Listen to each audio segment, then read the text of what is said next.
पहला शख्स फिर उन्हें कहता है कि नहीं तुम कर लोगे, तुम कर लोगे, तुम ये जिम्मेदारियां बहुत अच्छे से अदा कर दोगे।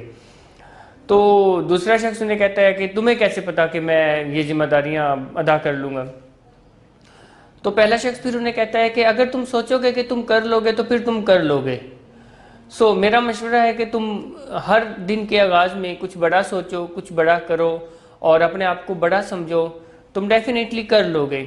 और इसी तरह की फिर कुछ उनके दरमियान में बातचीत चलती रही और सफ़र का इख्तिताम हो गया। सफ़र के इख्तिताम पर जब जहाज़ लैंड करता है और वो दोनों बाहर निकलते हैं तो जो दूसरे शख्स हैं जिनका सफ़र के शुरू में मूड काफ़ी ज़्यादा बुरा था और वो परेशान थे, उनके मूड में काफ़ी बेहतरी थी और वो बहुत अच्छा महसूस कर रहे थे और अब वो महसूस कर रहे थे कि मैं कर लूँगा। मैं यहाँ पर आपको ये मशवरा देना चाहता हूँ कि अपने दोस्त बने, अपने ऊपर यकीन करें, क्योंकि ऐसा बहुत कम होता है कि कोई अजनबी शख्स आप